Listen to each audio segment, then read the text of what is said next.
Hey gang, do you like annoying theme songs? Well, here you go.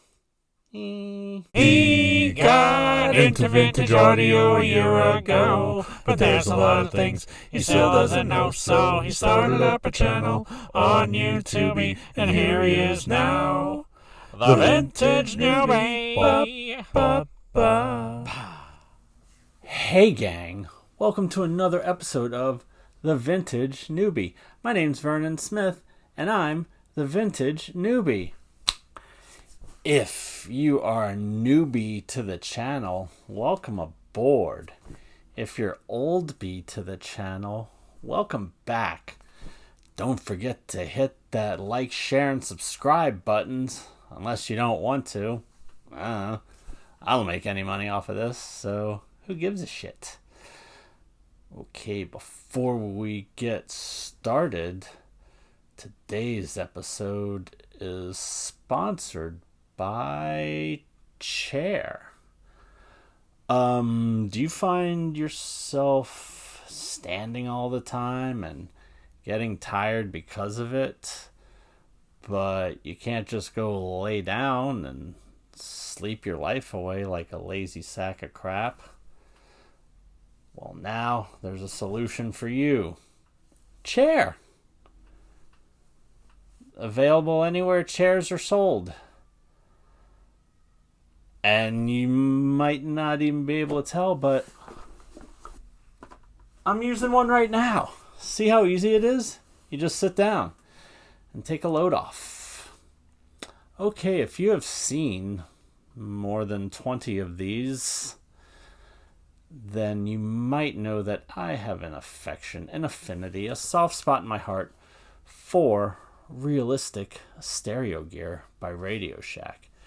And today is no exception, because I just recently picked up something to complete my realistic stereo, which I've talked about in previous videos. I've talked about the STA90 receiver, the SCT11 cassette deck, the Q800 8-track, which is not pictured, this tape deck, which I don't think I talked about. And if I didn't, then I will. It's the SCT6. I should probably look back and see what I've done so that I can see what I need to do.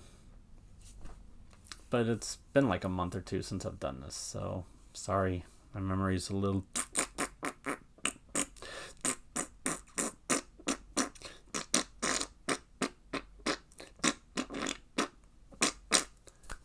It's not so good, but it's good enough to come up with creative fart songs.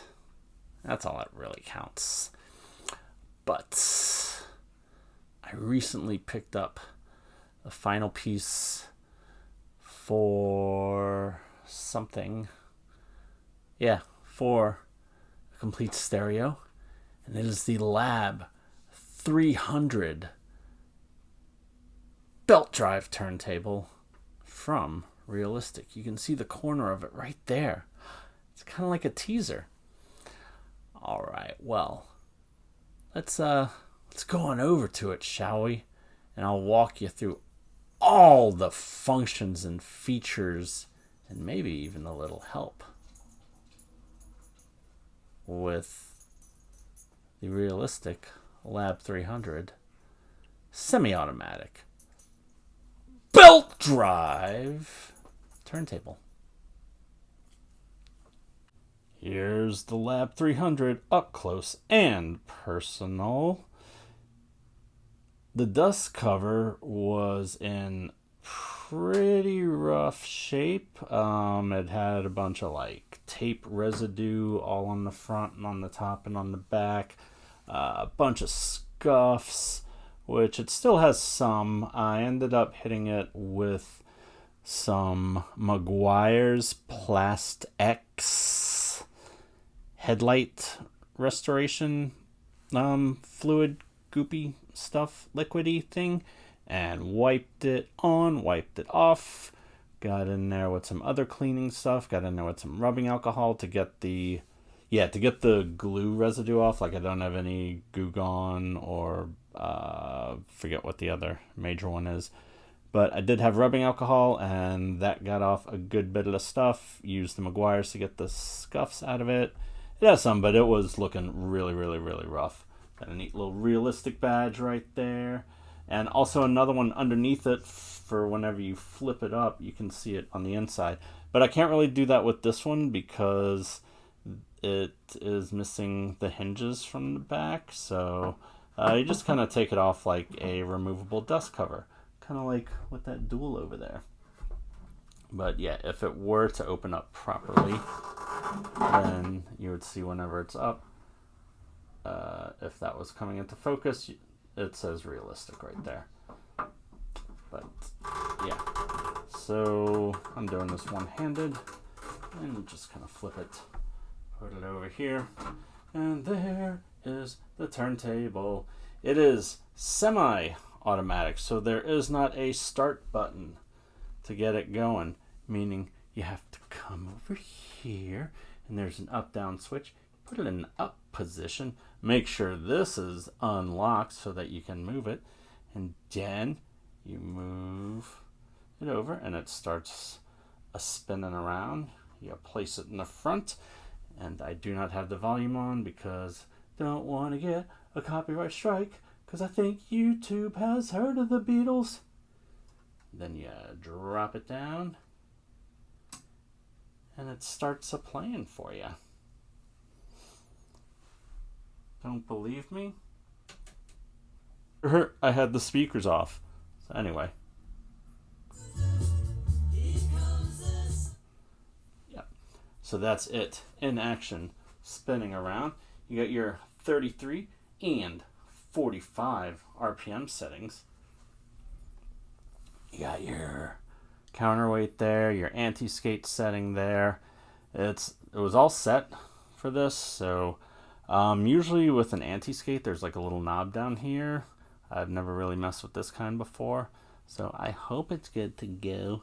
Got your 45 RPM adapter, not the original one. This is actually the one for my Audio-Technica LP3 turntable, which I needed to use a part of that for this, and I'll tell you why in just a second. Here, let me hit the reject button, which returns the tone arm to the tone arm rest. And that is all the functions of this here Lab 300. Now this is a belt drive, so to get to it, you take off your record, you take off your platter mat, and then you've got your platter right there. And in here is where the belt goes around the pulley, and then in this little switch, which is a switch for 33 and 45 RPM. So see, it's up there, and then I'll switch it to 45, and it drops down a smidge to drop the belt down to a different part of the pulley. And when you need to change a belt, you just grab the platter, lift it up, and there you go. The belt is on the other side there. And you put a new belt, wrap it around there in case you've never changed a belt before. And then this is totally not difficult to do with a phone. Then you match it back up here. You grab your belt. Again, don't do this with a phone. Wrap it around the pulley and into a little changer there. And make sure it's not upside down or flipped like mine was. And then you want to spin it about 10 times around to make sure it's on the track correctly. And once you do that, you are good to go. Now with this one, I had a bit of a problem with it. It was playing very, very, very, very fast. And with a lot of turntables, you can adjust the pitch on them. With the older ones, like with this Dual right here. See, a little knob, you can adjust the pitch on it. With my Audio-Technica LP3, you actually had to get under the bottom of it with a screwdriver, and you could adjust the pitch that way too. There is no way to adjust this, and I was like, oh man, how am I going to get to this? Am I going to have to take it apart? Am I going to have to blah blah blah blah blah? And I didn't really want to blah blah blah blah blah, but luckily I went to an online vintage stereo group, and someone told me to put a thick rubber band around the platter and then put this belt over it so it would kind of stretch it out a bit. Did not have a rubber band that would fit that, so I just got this belt off of my Audio-Technica LP3 turntable, which was just a smidge longer than the belt that was on here. And that did the trick. Now it plays at the perfect speed. I am very, very, very happy about that. So I guess somebody else just put on a belt that they had, and it was a little too small for it. So I've had that happen with tape decks and 8-track players, where you would think that, hey, a tighter belt would be okay, or at the very least wouldn't be bad. But it turns out it is, and it can affect the playback in a negative way by making it go faster than it should be. But yeah, so getting the right belt on there helps, boys and girls. Alright, if you have any questions about this thing, feel free to let me know in the comments down below. Wasn't that exciting? Well, if you own a Lab 300 and we're looking for things about it, or you're interested in getting a Lab 300 and you were interested in things about it, I hope this video wasn't too grueling for you. And if you didn't like this video, I hope it was grueling for you.